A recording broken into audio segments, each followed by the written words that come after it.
चलो जल्दी नोट करो। हमें मिल गया, हमारा हो गया क्वेश्चन नंबर 3।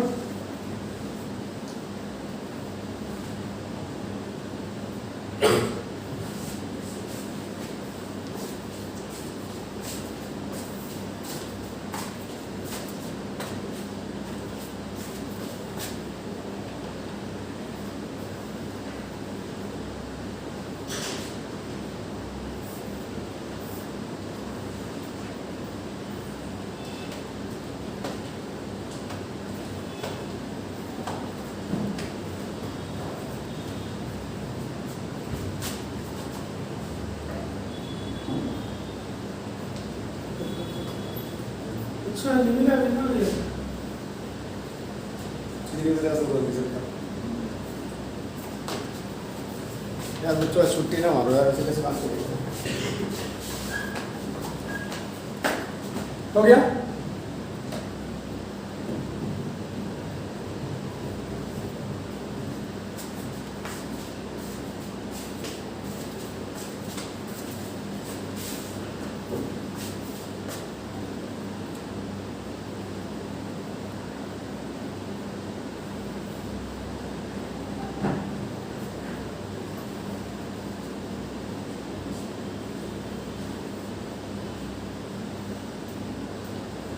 बच्चों भी 1-2 दिन और लगेंगे चैप्टर पे, ठीक है। तो मैं यार पहले बताता हूँ, ठीक है। उसके बाद फिर हम नया चैप्टर शुरू करेंगे, वहाँ से कोई प्रॉब्लम होगी। अच्छा वो 40 क्वेश्चन थे रीजनिंग सेशन दिए, शायद वो बोला था करने के लिए ना, कर लिए नहीं किए? बोला अपने पापा ना मिलते रहते हैं मुझे स्लो मॉर्निंग वॉक में। अच्छा तो चले गए क्या था ना, तभी तभी तभी तभी तो ढीला पड़ा हुआ। बहुत छुट्टी की है सारे का यार, फटाफट करो, खत्म करो, फिर एक्सप्रेशन मैं दूंगा। चलिए क्वेश्चन नंबर 4 पे आते हैं। हो गया होगा? हो गया भाई?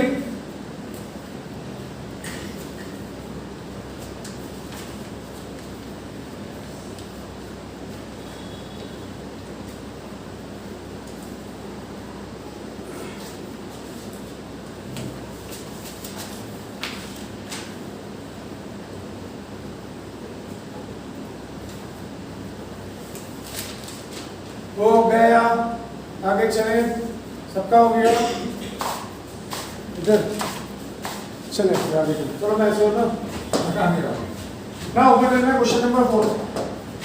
अब तुम क्वेश्चन पहले रीड करो, सब चलिए रीड करो, रीड करो क्वेश्चन नंबर 4।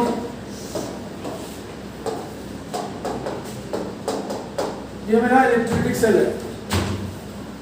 देखो उसने क्या बोला, the electrical resistance of a column of 0.05 mA। देखो क्या करते हैं वो, लैंग्वेज ही घुमा सकते हैं और उनके बस का कुछ नहीं है, ठीक है। वो सिर्फ लैंग्वेज ही कॉम्प्लिकेट कर सकते हैं और कुछ नहीं कर सकते, उनके बस का है नहीं कुछ।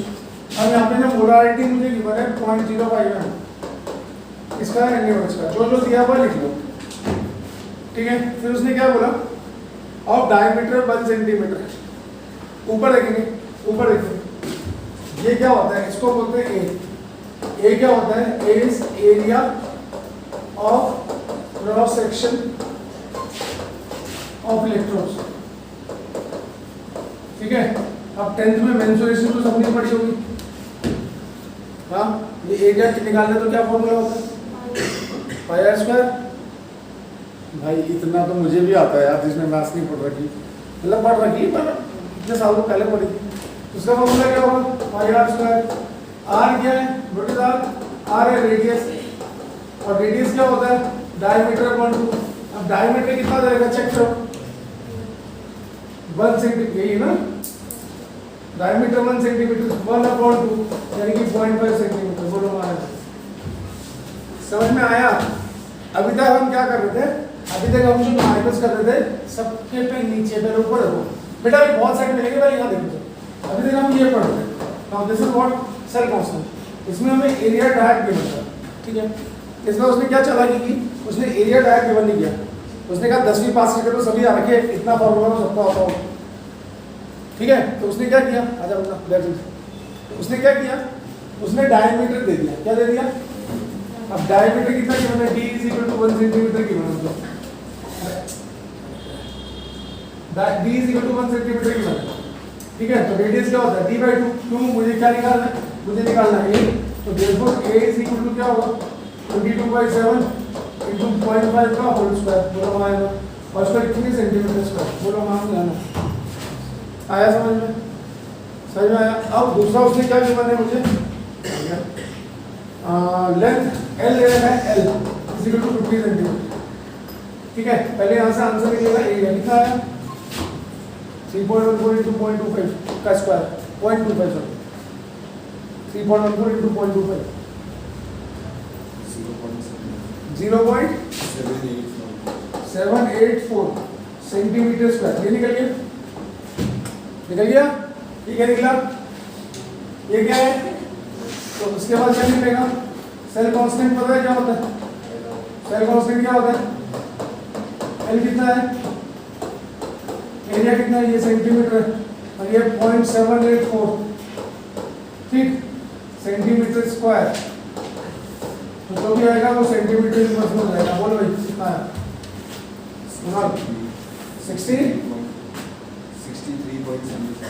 63.7 ये है। चलो जी, इतना काम हमने कर लिया जो हमें डेटा गिवन था। अब मुझे और क्या गिवन है चेक करो, क्वेश्चन में रीड करो। मुझे क्या गिवन है, आर गिवन है, आर कितनी गिवन है 5.55 into 10⁻³ ओम,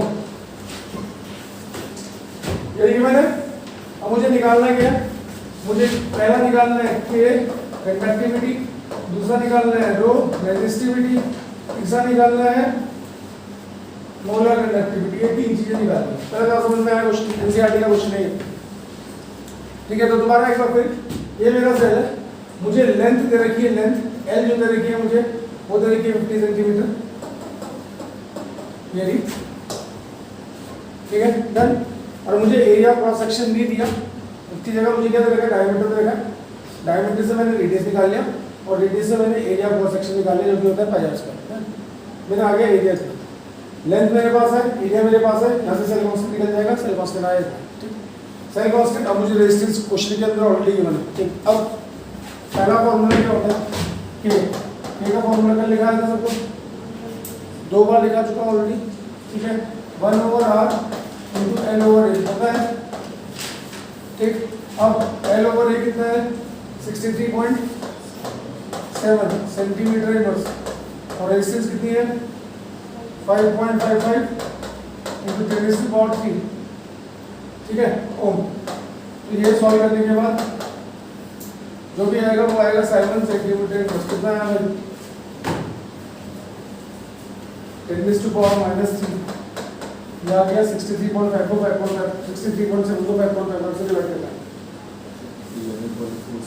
11.47। चलो इतनी बात समझ आई, बोलो हाँ आएगा, ठीक है आंसर सही है हमारा। इतनी बात आगे समझ। दूसरा क्या निकालना है, दूसरा निकालना है रो रेजिस्टिविटी। रेजिस्टिविटी क्या होता है 1/k, इसका इन्वर्स कर दो यानी कि 1/11.4 into 10⁻³ ठीक है। सॉल्व करने के बाद आ जाएगा ये 87.135 ठीक है ओम सेंटीमीटर, ठीक। तीसरा क्या है, तीसरा निकालना है मोलर कंडक्टेंस। मोलर कंडक्टेंस क्या होता है, आता है भाई, ये तो 3-3 4-4 बार पढ़ने फॉर्मूले, ठीक। 1000 को 1000 रखो, ठीक की जगह क्या रखोगे 11.4 into 10⁻³ और मुझे मोलारिटी की मैंने मोलारिटी कितनी है 0.05 जो भी आएगा 7 सेंटीमीटर स्क्वायर मोल इनवर्स। देख लो मैं बार बार सारी यूनिट लिख रहा हूँ ताकि यूनिट में गड़बड़ ना करो। मैंने कल भी कहा था आप यूनिट में गड़बड़ करोगे, फॉर्मूले कितने चुने हैं, ठीक है जी डन। बोरिंग हो रहा है, छोड़ दें क्या कर लोगे, तो फिर करेंगे पेपर मुझे ये आएगा भाई, बोलो 2 नंबर का क्वेश्चन है ये, 2 नंबर में आ गए।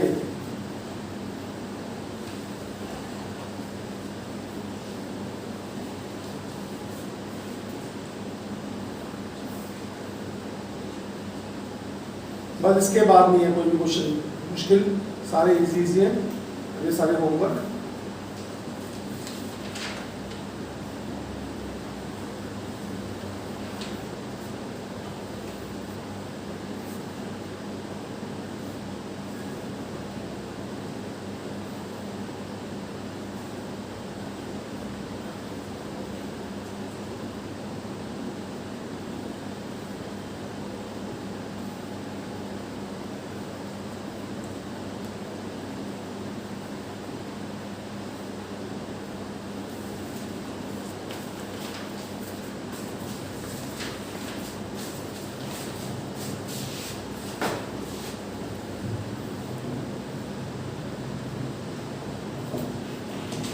चलो फिफ्थ वाला करो तुम, इसके बाद फिफ्थ वाला खुद ट्राई करो जल्दी जल्दी जल्दी। फिफ्थ वाला खुद ट्राई करो, तुम सब दोनों के पास भी नहीं थे।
हो गया?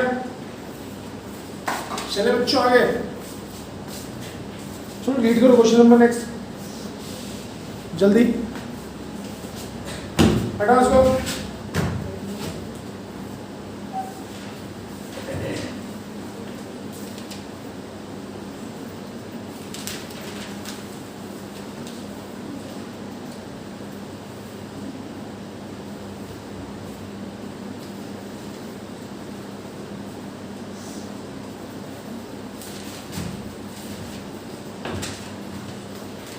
चल कौन लिख करेगा बड़ा क्वेश्चन डिटेल्स के बाद एक मिनट रुक जाए, पहले इनको कर लेंगे बच्चों को।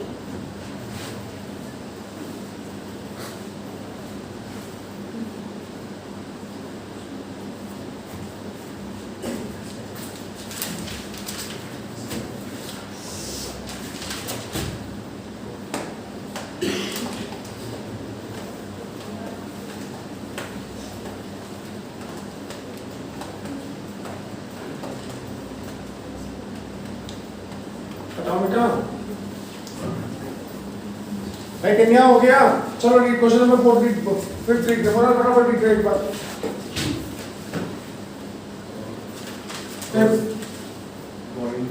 .05 molar NaOH solution हाँ बोलता है तू पढ़ता है for the resistance of 31.6 ohms. एक बच्चों कितना 31.6 ohms in a conductivity cell at 298 Kelvin.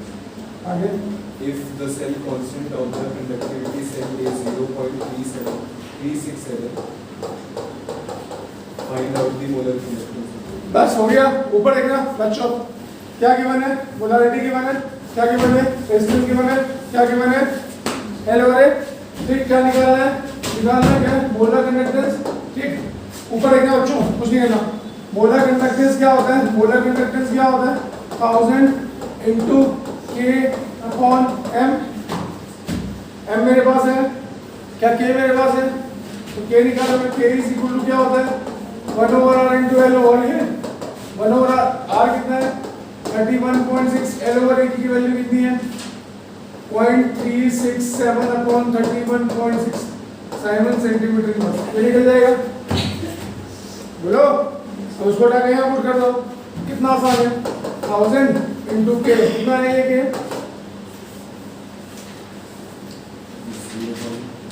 0.0116 Simon centimetre inverse, बस के आ गया। तो 0.0116 अपॉन मोलारिटी कितनी है 0.05 आ तो गया Simon centimetre square mole inverse. School में इससे लेवल क्यों, इससे ऊपर लेवल के न्यूमेरिकल नहीं आते, स्कूल में इसी लेवल के न्यूमेरिकल आते हैं। पर जब आपने इससे ऊपर किए होते हैं तो स्कूल वाले बच्चों वाले लगते हैं, और मैं चाहता हूँ कि जब स्कूल में पेपर आए तो ऐसा लगेगा भी ये क्या और पेपर। तो थका हुआ पेपर कब आएगा, मुश्किल पेपर भी इजी पेपर कब लगेगा, जब तुमने उस लेवल का पढ़ा हुआ हो। समझ में आ रही है, प्रैक्टिस बहुत सारी की होगी, तो करो जरा दबा के। तो क्या नेक्स्ट आगे चले, 60 पहले नोट कर रहे फिर आगे चलते हैं। चलिए नोट करो बच्चों।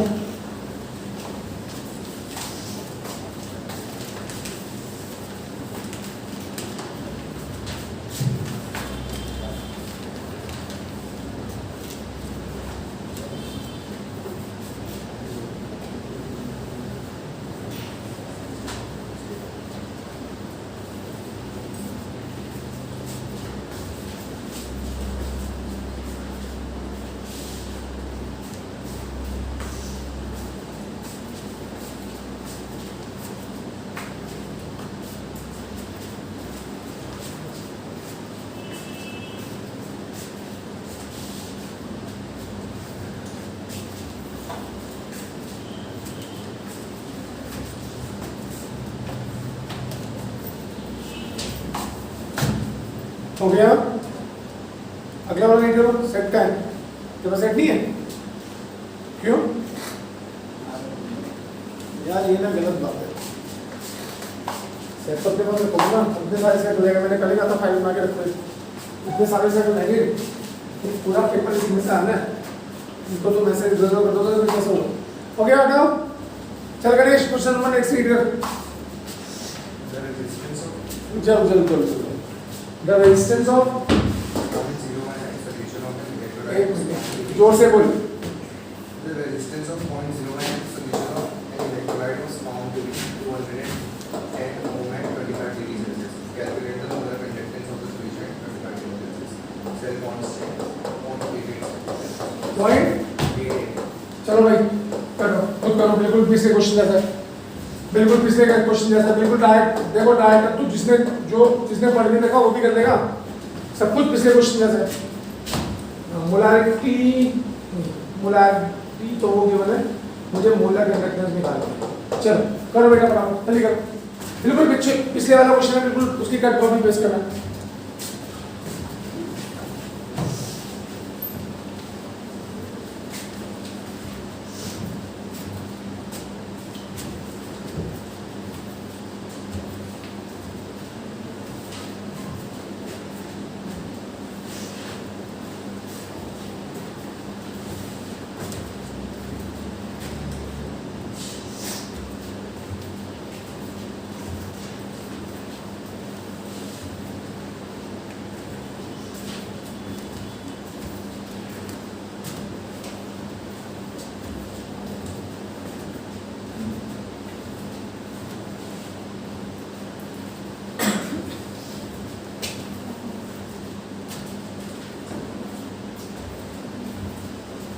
हो गया, कितना है शंकु नाम सर? हाँ किसने किया, कितना आया? 410 पॉइंट 410 एग्जाम कर रहा है। चलो 7 सेंटीमीटर स्क्वायर मोल और इसका है वही है, आ गया बढ़िया। चले आगे, सारे क्वेश्चन सॉल्व करें, हटाया। चलिए नेक्स्ट श्रवण रीड। अच्छा तेरे पास सेट है, कितने हो गए? 6 हो गए। चल 7 श्रवण रीड करो बराबर।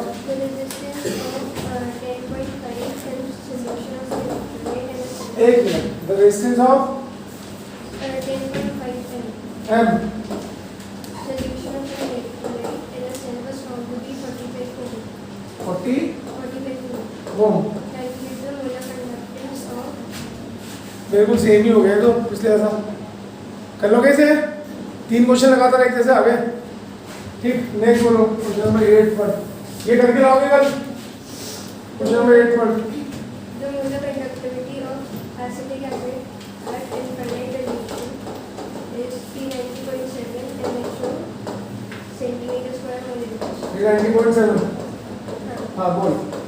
And that of 0.5 acetic acid solution. हाँ इसका given भाई एक मिनट ना भाई, आवाज ही नहीं आ रही मुझे, तुम बातें करोगे तो कितना गिवन है? नहीं है हाँ सुनिए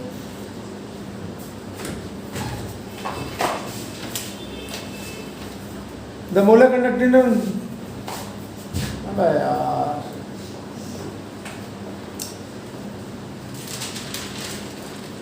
.1 m solution of acetic acid अच्छा गिवन है।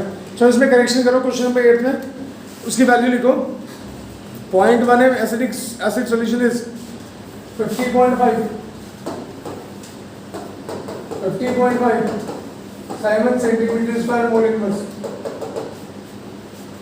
ठीक है ये मैं अलग से लिखा रहा हूँ ये लिख लेना।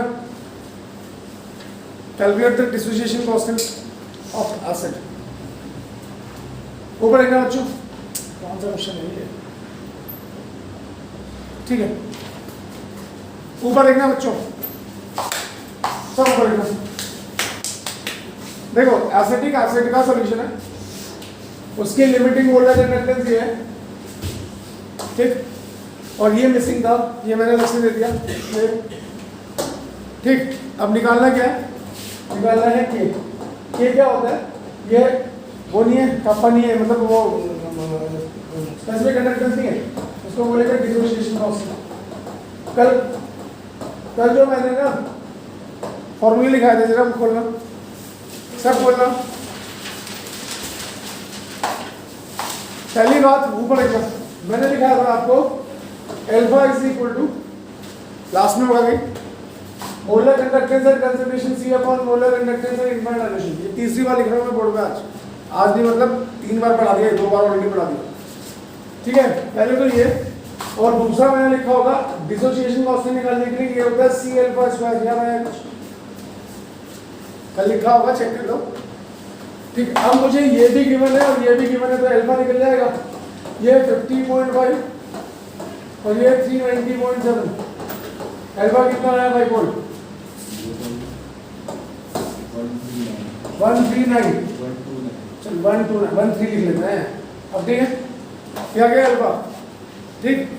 अब अल्फा क्या होता है अब हमें निकालना है डिसोसिएशन कांस्टेंट है कल ये लिखा था C अल्फा स्क्वायर होता है C कितने की मान है ये C और मोलर कंसंट्रेशन कितनी की मान है 0.05 इनटू अल्फा कितना है 0.13 इसका होल स्क्वायर निकल जाएगा पर डन बोलो सब पढ़ा रखा भाई जो रोज आ रहा है उसके लिए तो बच्चों वाली चीजें हैं।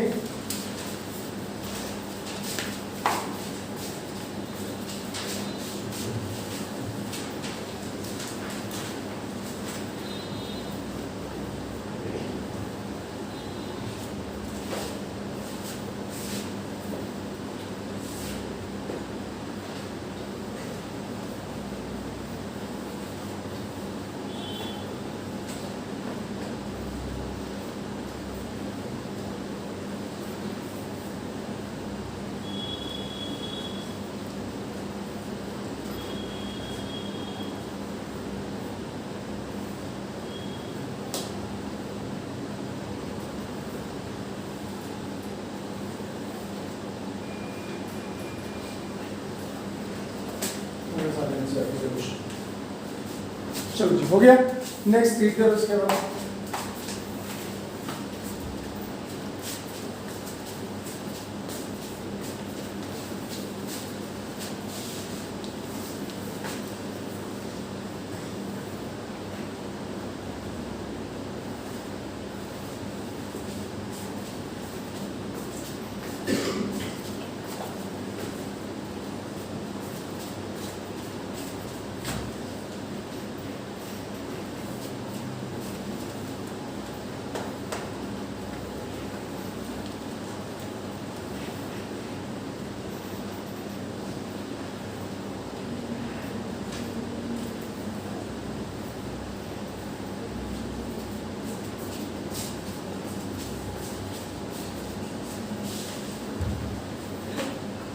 हो गया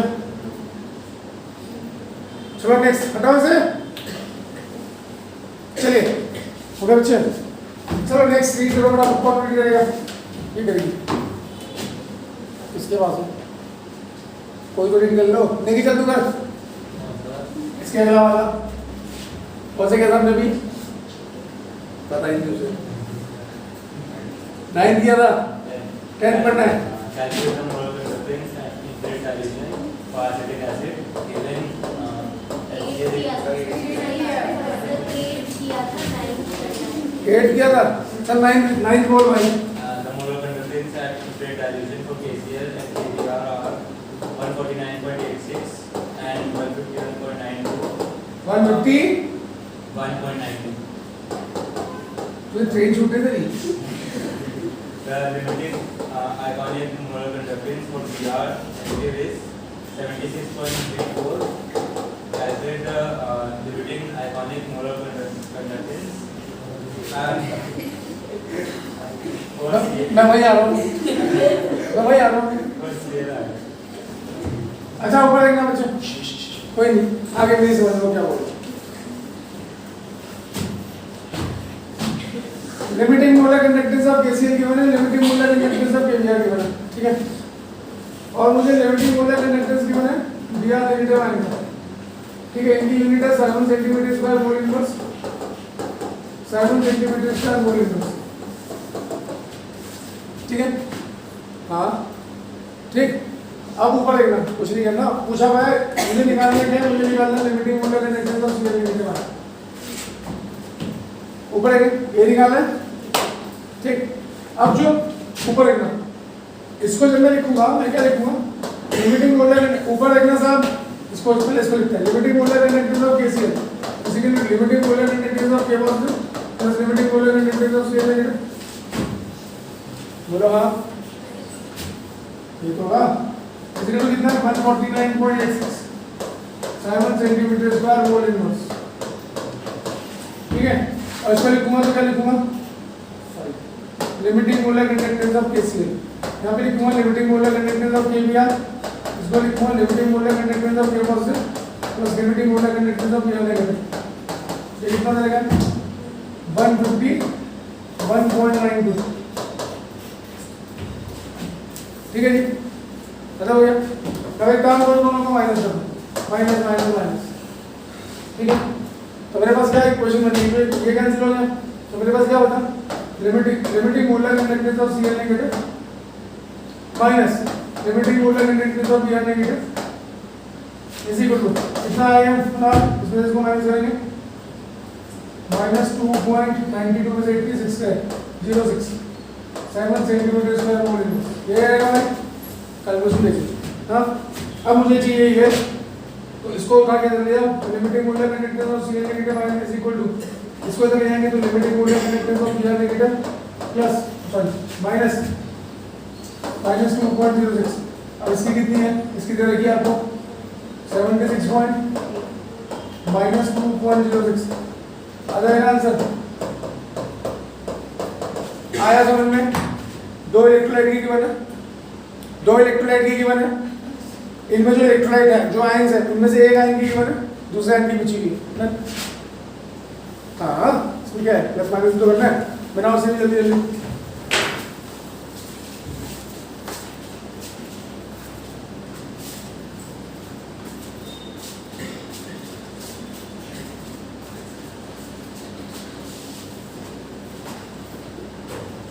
अंकित दूर रहते तुमको पढ़िए आकाश अब तो पढ़े रहना है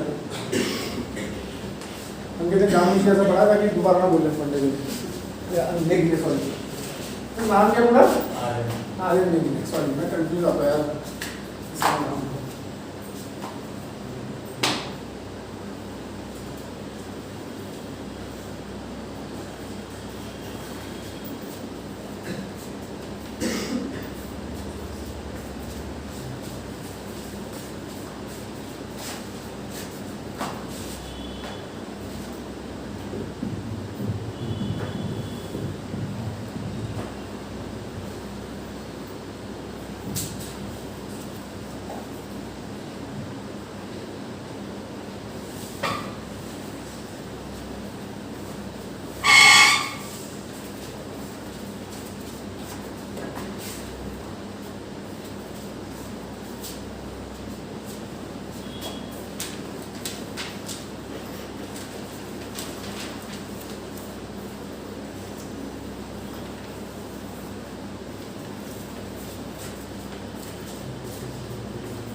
हो गया?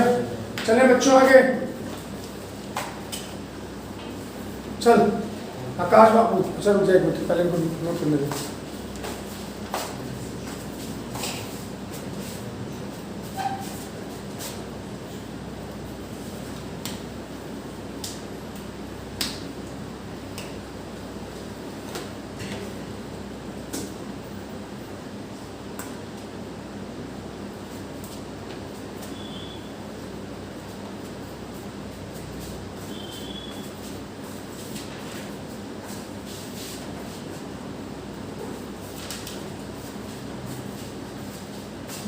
चलिए हटाया, हटाओ बेटा। ओके सबका, चला Akash. Read the question number 10। बोल बेटा। बोले कंडक्टेंस ऑफ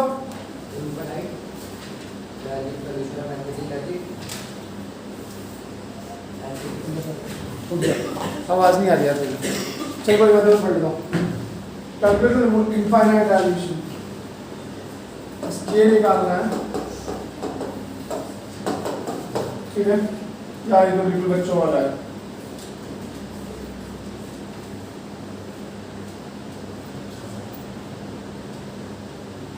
नंबर का पूरे सेट और 11th वाला सेम है, 9th वाला भी 11 और 9 सेम क्वेश्चन, गलती से आ गया वो। चलो जी हो गया सेट। अब रीजनिंग एक्सप्रेशन वाले सेट निकाल लें जो आपके पास, वो तो सबके पास हो गए, वो भी नहीं है। न्यूमेरिकल क्वेश्चन पूरा हो गया। अब रीजनिंग एक्सप्रेशन कर लेते हैं एक बार, ठीक है? एक सेकंड इसके पास देखो ऊपर ही ना, पहले ना इसकी फीलिंग को समझो। पहले ना आपको फीलिंग आनी चाहिए। देखो ये रहा होगा रीजनिंग एक्सप्रेशन वाला सेट। देखो पहले ना डायरेक्शन पढ़ लो क्या दे रखा है, पढ़ ली। और ये लेटेस्ट इंट्रोड्यूस हुआ है तुम्हारे आईएससी में, सीबीएसई में।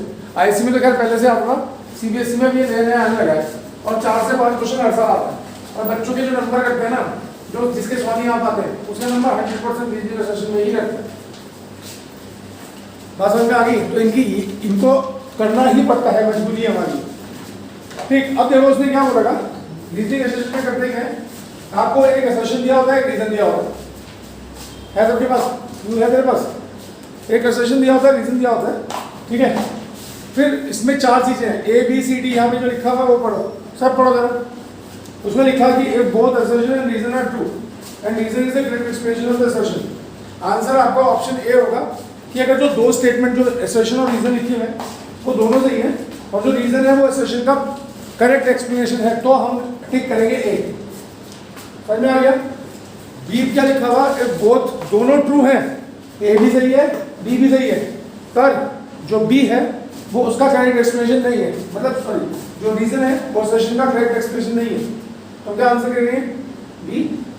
सी वाला पार्ट क्या रहेगा कि पहला वाला स्टेटमेंट सही है और दूसरा वाला गलत है, तो आंसर होगा सी। आ रहा है? ठीक है। और अगर दोनों गलत है तो आंसर होगा डी। ठीक है जी। इसमें ई भी आता है पर डी तक ही करो तुम। इसमें 5वां ऑप्शन भी आता है, ए बी सी डी ई वाला, तो छोड़ो डी तक करो। समझ में आ गया? तो पहला क्या, पहला स्टेटमेंट पढ़ो, the conductivity of a solution is greater than that of pure solvent. Solution की जो कंडक्टिविटी होती है, अब देखो ऊपर एक प्योर सॉल्वेंट कौन है? प्योर सॉल्वेंट है पानी, ठीक है? और ये मेरे पास है सॉल्यूशन, मतलब पानी है, पानी के साथ कौन है? Na पॉजिटिव Cl नेगेटिव, ये सॉल्यूशन बन गया। ठीक, अब वो बोल रहा है कि इसकी कंडक्टिविटी इससे ज्यादा है। ठीक है, ये अपने समझ में आ गया क्वेश्चन? अरे सॉल्यूशन क्या होता है? सॉल्यूशन में क्या होता है? इलेक्ट्रोलाइट और पानी। और प्योर सॉल्वेंट क्या हो गया? प्योर पानी। अब वो क्वेश्चन में क्या बोल रहा है, पढ़ो ना। वो बोल रहा है कि सॉल्यूशन की जो कंडक्टिविटी होती है, ठीक है, वो ज्यादा होती है प्योर सॉल्वेंट। ठीक, ठीक है। पहले तो सही है गलत है?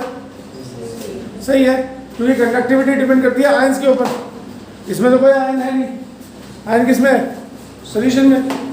इसका मतलब एक्सप्रेशन सही है। अब रीजन पढ़ो। रीजन में उसने क्या बोला? Conductivity depends upon the number of ions present in solution. ये भी सही है, हाँ है ना? तो ए भी सही है, बी भी सही है, और बी क्या है उसका सही? तो आंसर क्या टिक करोगे? आया, सबको आया। ये प्रैक्टिस से आएगा, आपको ऐसे नहीं आएगा, एक क्वेश्चन दो क्वेश्चन करने से नहीं आएगा। इसलिए मैंने भी दे रखा, कितने सारे दे रखे? 40 क्वेश्चन करोगे तब जाके कुछ आएगा। और मैं बोलूँ, इनफैक्ट जब आप ये करते हैं ना तो आपका पूरा चैप्टर रिवाइज हो जाता है, पता है आपको? जब आप रीजनिंग एसोसिएशन करते हैं ना, आपका पूरा चैप्टर रिवाइज हो जाता है। अगर चैप्टर पूरा रिवाइज करना है, रीजनिंग एसोसिएशन कर लो, 40-50 क्वेश्चन एक चैप्टर में, पूरा चैप्टर रिवाइज हो जाएगा आपका। और जब नहीं आएगा करना तो फिर उसे खोल के देखोगे जिस टॉपिक के ऊपर यहाँ पे रीजनिंग एसोसिएशन, पूरा चैप्टर अगर रिवाइज करना है, ये सबसे बढ़िया तरीका होता है चैप्टर रिवाइज करने का। बी, क्वेश्चन नंबर सेकंड पढ़ो। उसने क्या बोला? पहला वाला आ गया समझ में? The electrical resistance of an object decreases with its length. हाँ, सही है गलत है? भाई तो तीसरा क्वेश्चन आ गया। लेंथ बढ़ेगी तो रेजिस्टेंस बढ़ेगा या नहीं बढ़ेगा या घटेगा? पक्का? इसमें क्या लिखा हुआ है? तो ये क्या है? भाई आंसर नहीं पूछा, पहले तो ये सही है गलत है? गलत है। ठीक है, अब ऊपर लिखना।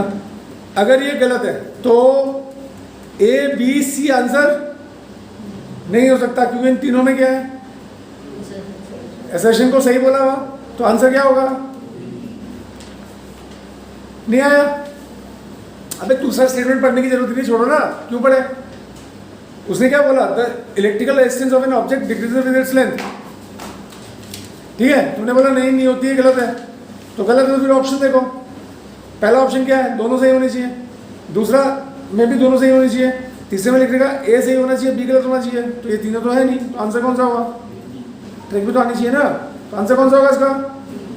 आ गया, चलो आगे। इसका ये सेट हाथ में चलो ना, चलो कोई बात नहीं। सी, थर्ड पढ़िए।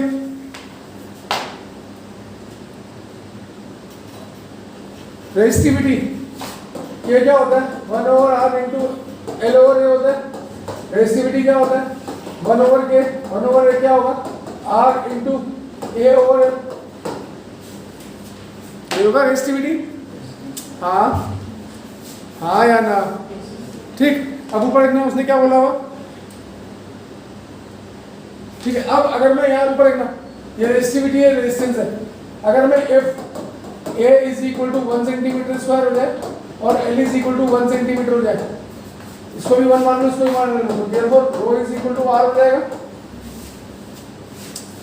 बोलो हाँ। अब रीड द सेशन, क्या बोला हुआ उसने, चेक करो।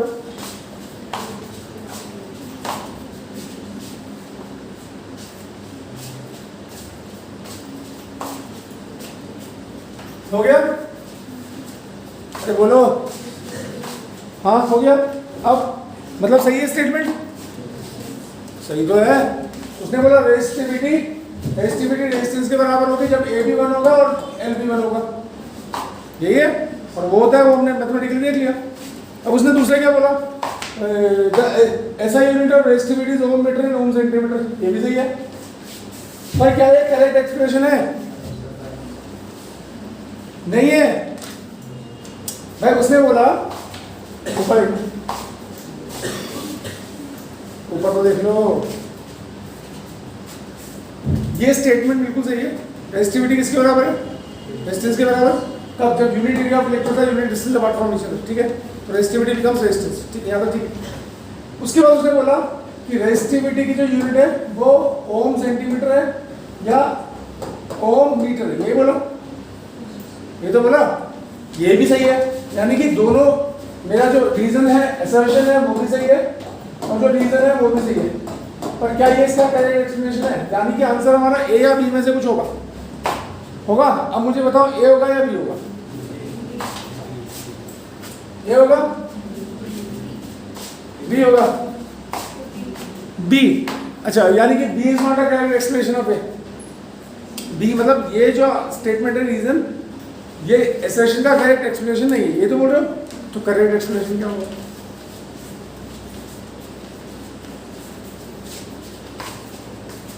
श्रवण सारे तुक्के मार रहे हैं।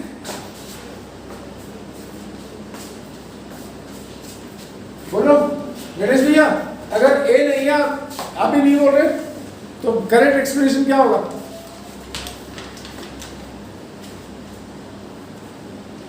बोलो भाई, इस लेवल पे तो पढ़ना पड़ेगा ना मैं,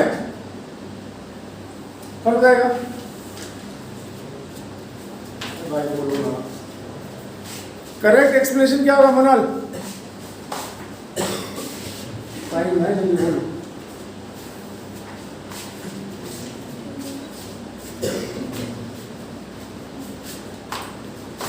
यार इतना छोटी सी रीजनिंग। करेक्ट एक्सप्लेनेशन ये होगा कि रेजिस्टिविटी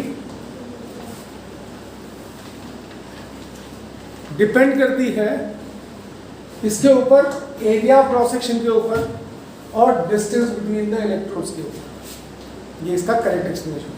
रेजिस्टिविटी किसकी, क्योंकि क्या पूछा हुआ, ये पूछा हुआ ना, ये इसके बराबर कब है, जब ए और एल दोनों बने आया, ये तो बोला, हाँ याद आया पक्का। अब उसने पूछा हुआ कि करेक्ट एक्सप्लेनेशन क्या होता है, तो आप बोलोगे रेजिस्टिविटी रेजिस्टेंस के बराबर है। क्यों? जब ए और एल दोनों 1 सेंटीमीटर है, ठीक, उनको जब हमने कंडीशन पुट करी, ए को 1 पुट किया, एल को 1 पुट किया, तभी तो बराबर हुआ। तो करेक्ट एक्सप्लेनेशन क्या होगा? तो आप आंसर ये होना चाहिए सिंपल लैंग्वेज में कि resistivity also depends upon the area of cross section of electron and length between the electrons. ये अगर आंसर होता, रीजन होता, तो ये सही एक्सप्लेनेशन होता। आया? तो उसने क्या बोल दिया? उसने बोला भाई इसकी यूनिट है, इसकी यूनिट है, ये भी ठीक है, बट करेक्ट एक्सप्लेनेशन तो नहीं है ना। तो करेक्ट एक्सप्लेनेशन क्या होगा वो भी देखो कि resistivity depends upon the area of cross section and distance between the electrons.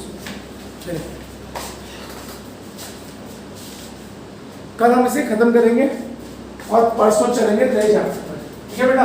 नए बच्चों, कल इसे हम खत्म करेंगे बेटा, पहले तभी करेंगे, तो करेंगे नहीं खुद तो करेंगे।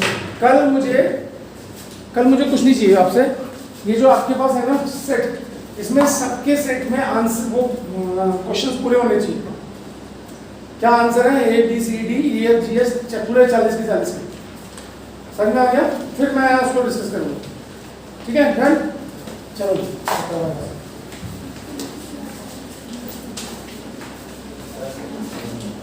पीछे जाके ऑफिस से ले, ये वाला सेट मिला और फोटो स्टेट डालना।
अक्षय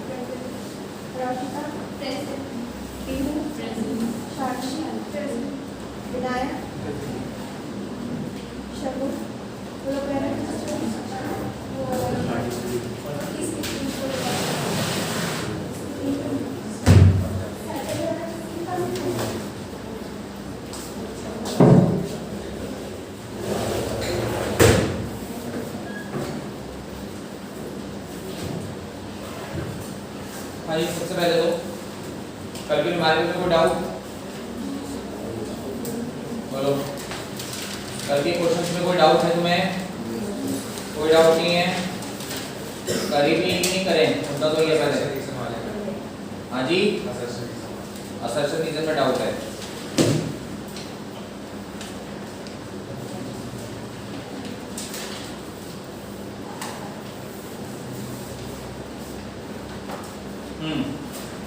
डाउट बताओ। रीजन समझ नहीं आ रहा। असर्शन है किरचॉफ फर्स्ट लॉ और electric circuit account for conservation of charge while the second law conservation. Assertion तो सही है। अच्छा, रीजन क्या दे रहा है ये? रीजन इसने कहा because charge has discrete nature and the current supplied by the battery in the circuit comes at the expense of chemical energy stored in. हां, रीजन भी सच है। चार्ज का डिस्क्रीट नेचर होता है। डिस्क्रीट नेचर मतलब क्या कि चार्ज हमेशा ऐसा होता है E 2E 3E 4E 5E ऐसा होता है। डिस्क्रीट होता है मतलब अलग-अलग वैल्यूज होती हैं चार्ज की, कभी कंटीन्यूअस वैल्यूज नहीं होती हैं। और दूसरी बात ये है कि करंट सप्लाइड बाय बैटरी जो है सर्किट में वो एक्सपेंस पे आता है। किसके एक्सपेंस पे आता है? Chemical energy. ऑब्वियस सी बात है, केमिकल एनर्जी जब घटती है तभी करंट पैदा होता है। वो बात भी सच है। क्या दिक्कत है? असर्शन सही है, रीजन भी सही है, पर रीजन से असर्शन प्रूव नहीं हो रहा। ऑप्शन बी है। तो ये चलिए आगे प्रस्थान करें। तो आज से हम लोग अपना एक नया चैप्टर, नई यूनिट स्टार्ट करेंगे।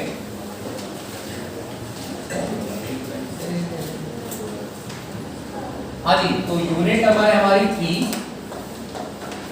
यूनिट है हमारी तीसरी और यूनिट की हेडिंग है magnetic effect of current, magnetic effect of current and magnetism. तीसरी यूनिट हमारे सिलेबस की और इसमें हम चर्चा करेंगे पहले चैप्टर 1 जो कि है magnetic effect of current.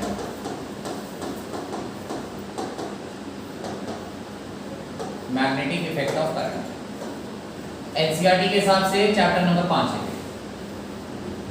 Chapter 1 नहीं तो chapter 4 magnetic effect of current.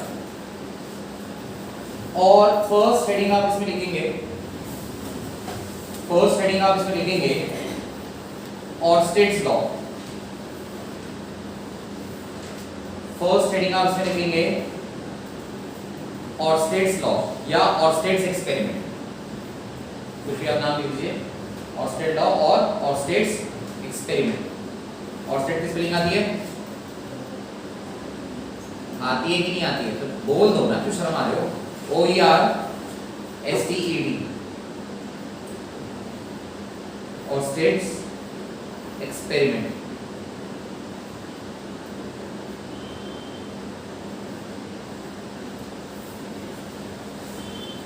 अच्छा, अब ऐसा है, पहले मैं इस एक्सपेरिमेंट का थोड़ा बैकग्राउंड तुम्हें समझाता हूं।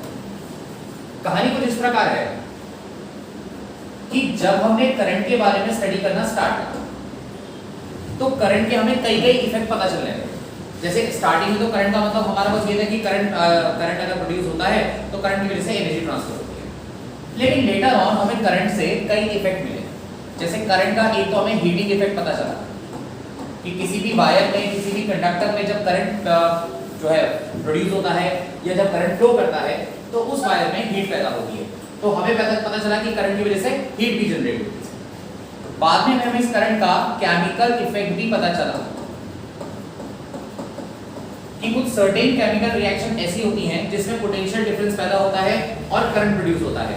ऐसी रिएक्शंस को हम लोग कहते हैं रिडॉक्स रिएक्शन। क्या कहते हैं? तो रिडॉक्स रिएक्शन का जो आपको पूरा चैप्टर था वो बेसिकली करंट के केमिकल इफेक्ट को दर्शाता है। अब इसी जमाने में, इसी टाइम में एक ऑर्स्टेड नाम का बंदा था जिसका ये मानना था कि करंट की वजह से मैग्नेटिक इफेक्ट्स भी पैदा हो सकते हैं। अब ये मैग्नेटिक इफेक्ट्स क्या होते हैं समझ लीजिए।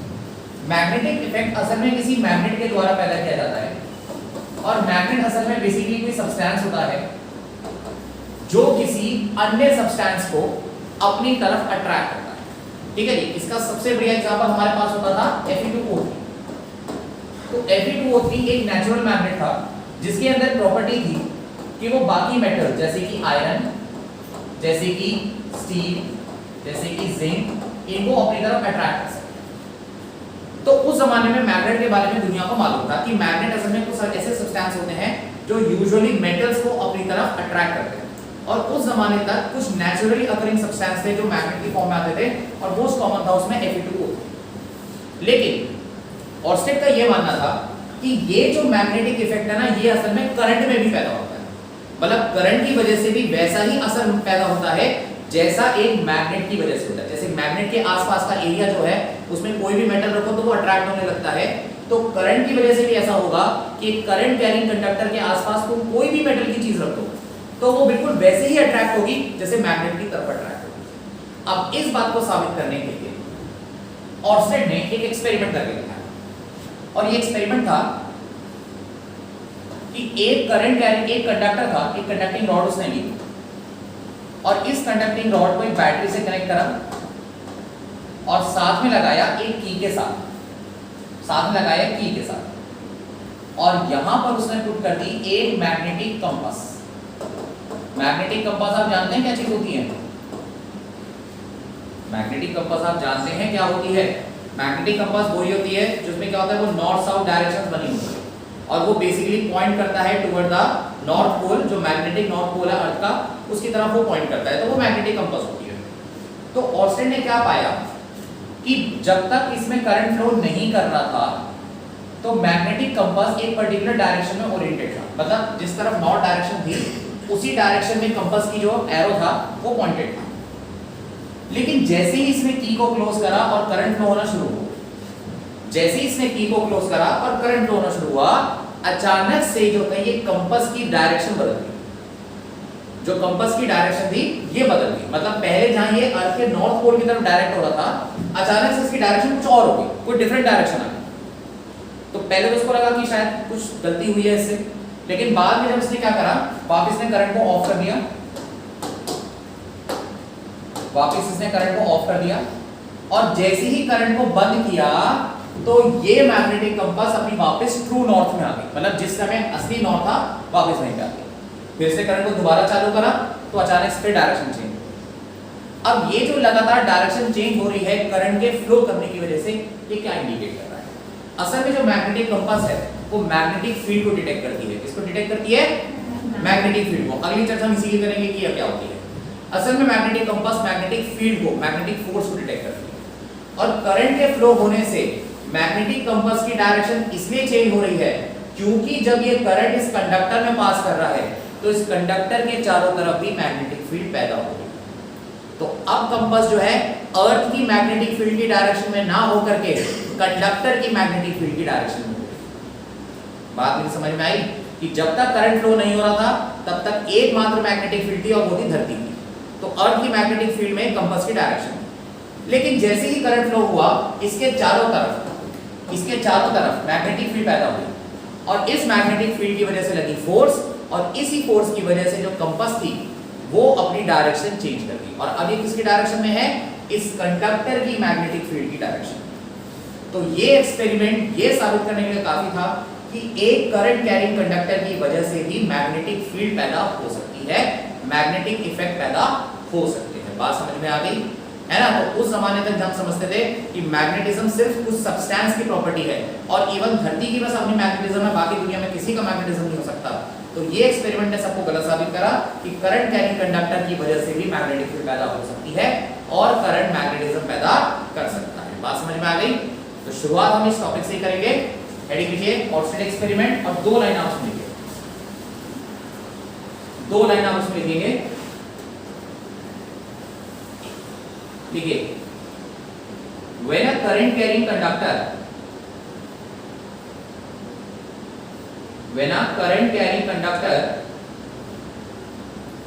is placed near a magnetic needle,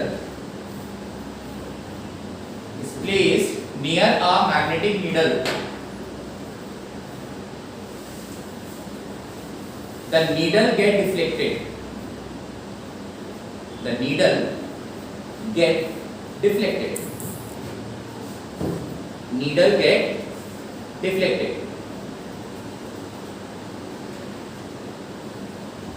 shows the presence of magnetic field, which shows the presence of magnetic field. It means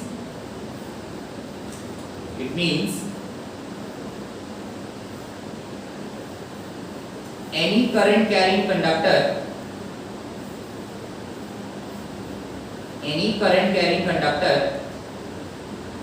produces magnetic field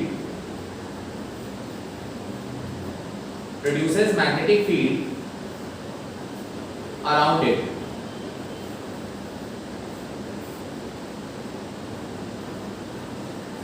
ठीक है जी, फाइल लिख लिया, ये लिख लिया, Yes, sir. ठीक है। डायग्राम बनाने की जरूरत नहीं है, इसको आपको समझाना है। अब इस एक्सपेरिमेंट के बाद हुआ क्या? इस एक्सपेरिमेंट का हमने मैग्नेटिक फील्ड की डेफिनेशन को चेंज कर दिया। तो इससे पहले मैग्नेटिक फील्ड की जो डेफिनेशन लिखी जाती थी वो लिखी जाती थी कि magnetic field is basically the space around a magnet. यानी कि अगर आपके पास कोई मैग्नेट है तो इस मैग्नेट के चारों तरफ का जो एरिया होता है, आसपास का जो एरिया होता है, जिसमें आप मैग्नेट के असर को महसूस कर सकते हैं। आप मतलब इस मैग्नेटिक फील्ड में अगर आप किसी लोहे के टुकड़े को रखोगे या किसी कोबाल्ट के टुकड़े को रखोगे या जिंक के टुकड़े को रखोगे तो इन टुकड़ों पे क्या होगा, फोर्स लगेगी और मैग्नेट की तरफ अट्रैक्ट हो जाएगा। तो मैग्नेट के चारों तरफ जिस बड़े एरिया में आप ये टुकड़े रखेंगे और टुकड़े अट्रैक्ट होकर मैग्नेटिक तरफ चिपक जाएंगे, उस एरिया को हमने कहा था मैग्नेटिक। ये इस एक्सपेरिमेंट से पहले की डेफिनेशन। पर इस एक्सपेरिमेंट के बाद अब क्या बना?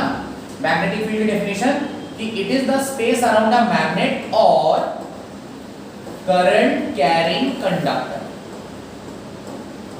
मतलब कि मैग्नेटिक फील्ड जो है, हमने माना कि मैग्नेटिक फील्ड सिर्फ मैग्नेट की वजह से पैदा नहीं होती, और किसकी वजह से पैदा होती है? किसी करंट कैरिंग कंडक्टर की वजह से। मतलब अगर किसी वायर में करंट फ्लो कर रहा है तो उसके चारों तरफ भी मैग्नेटिक फील्ड पैदा होगा, और उसके चारों तरफ भी बिल्कुल वैसा ही असर हमें देखने को मिलेगा जैसे मैग्नेट के चारों तरफ कोबाल्ट को रखने से या आयरन के टुकड़े को रखने से। तो यहां से हमने मैग्नेटिक फील्ड की डेफिनेशन चेंज करी, और चेंज डेफिनेशन क्या थी? It is the space around a magnet और current carrying conductor in which a body experiences magnetism या मैग्नेटिक फील्ड, कि जिसमें किसी बॉडी में मैग्नेटिज्म या मैग्नेटिक इफेक्ट फील होता है, उस जगह को मैग्नेटिक फील्ड बोलते हैं। बात समझ में आ गई? तो शब्दों में लिखेंगे आप इसकी डेफिनेशन। पहले हेडिंग डालिए मैग्नेटिक फील्ड, हेडिंग डालिए मैग्नेटिक फील्ड। तो डेफिनेशन लिखिए, मैग्नेटिक फील्ड क्या होगी? लिखो, it is the space around a current carrying conductor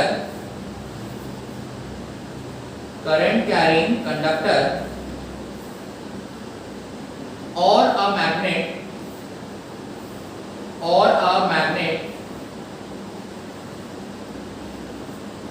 in which magnetic needle shows deflection, magnetic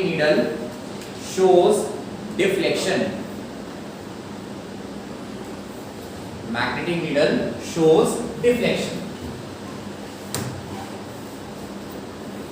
तो इस मैग्नेटिक फील्ड को हम लोग डिनोट करते हैं B से, और ये वेक्टर क्वांटिटी है। तो लिख लीजिए, it is denoted by B vector and it is a vector quantity.